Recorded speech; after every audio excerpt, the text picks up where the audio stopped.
Hello again. Let's shift focus on to this now. So new research has been undertaken on the lived experiences of homosexual mine workers in democratic South Africa. It explores the construction and management of multiple identities and spaces of discrimination.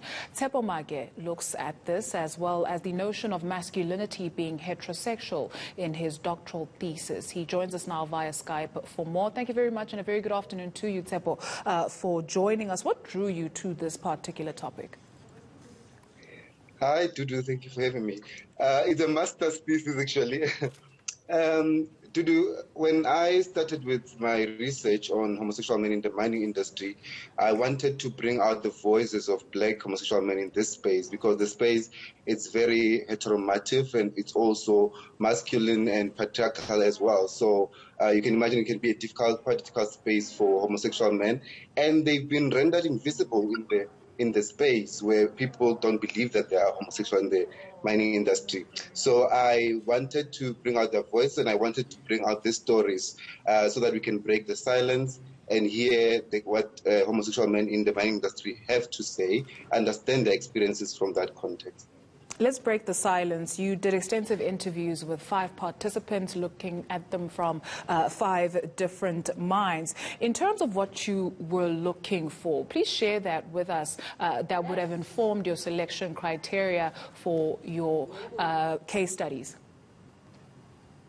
Okay, I was just looking for men who identify themselves as homosexuals and are employed in the mining industry.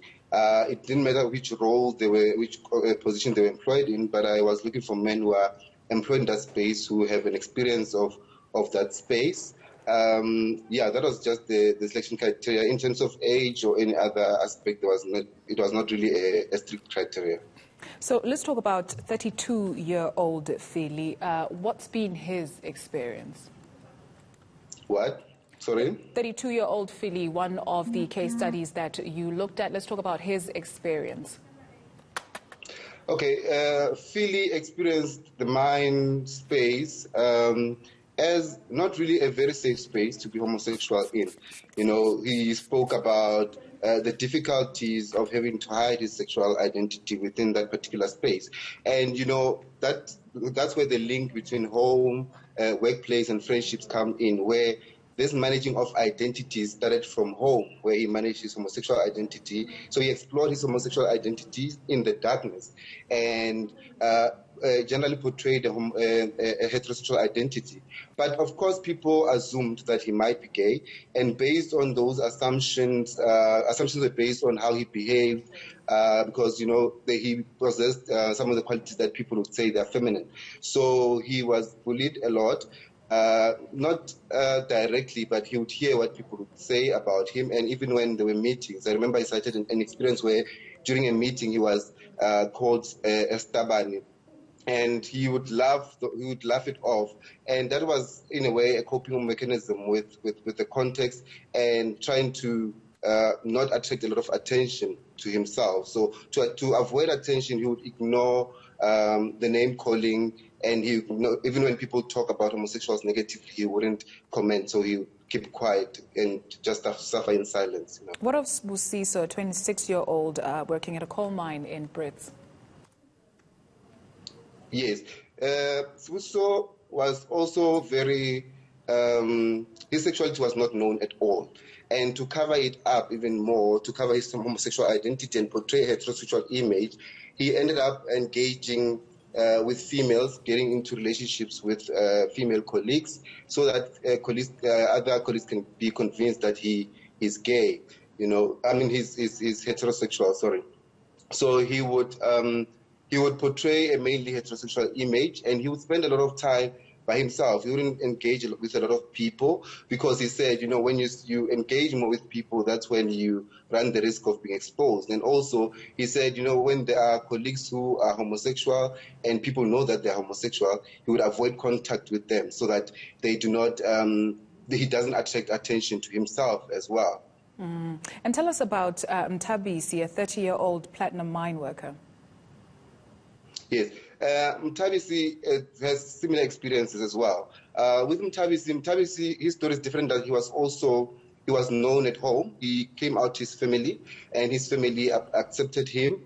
However, the context that he grew up in Soweto in a space where he felt that homosexual men were not safe. So he remained, his sexuality remained a secret with him and his family. And when he went out there, he still portrayed a heterosexual image. And he was quite a loner. I asked him, what about friendships? Do you have homosexual friends? Do you have heterosexual friends? How do you manage your friendships? And he said, I'm very reluctant to make friendships because once I make new friendships, I have to explain myself to people again, And similarly, at work, it was a similar thing. He says, when I'm work, I do my job, that's it. Most of the time, I spend it with myself because the position that he was in didn't really require him to be in contact with a lot of people. So he say, I spend a lot of time with myself, and I do not really want to form friendships at work because this will trigger questions into my sexuality and my relationships, which I do not want to share it with my colleagues. Just from the three stories that you have shared with us, it would seem that there are common threads that tie them together. In saying that also, would you say that South Africa's constitutional protection of sexual minorities has been completely effective in trying to curb almost discrimination or crimes against members of the LGBTQI community? I wouldn't say it has been completely effective. I would say that it has given LGBTIQ plus people a voice, whereby people are able to speak out and they're able to challenge homophobia or hate speech, either from public figures or from people in general. And people are also able to form relationships, to get into marriages and have families as well. But on a social level, there's still a lack of acceptance. There's still a lot of intolerance on a social level. So the law legislation is important, of course, because it makes life and certain aspects of LGBT people's lives easier. But on a social level, it hasn't been very effective because people they still hold those beliefs that they held before, that homosexuality is unnatural, or it's an African, or it is against religion. So on a social level, it hasn't really been effective, as demonstrated also by my study as well. Just in closing up the conversation, your paper also looks at the various experiences of people who are living in rural areas and some of the discrimination that they face, which is sometimes harsher. For people during this lockdown who have been locked down with their families, who have not necessarily had been able even before to come out and say and claim their sexuality, some of them really going through the most at this time. Your word to somebody who's looking at this and who's really just feeling some type of way? I did, all of my participants were from black rural communities, except for Mtabis, who grew up in Soweto. But of course, these are spaces which are quite difficult to live in because rural communities are very close-knit. So everyone knows everyone there, and the cities and the urban areas sometimes give people freedom because here it's easier to maintain anonymity and everyone is minding their business generally. So, and during this time, a lot of LGBT people have had to go back home due to losing a job, due to universities closing down, and being with their families and going back to that space where they feel that they are not needed or they do not feel safe.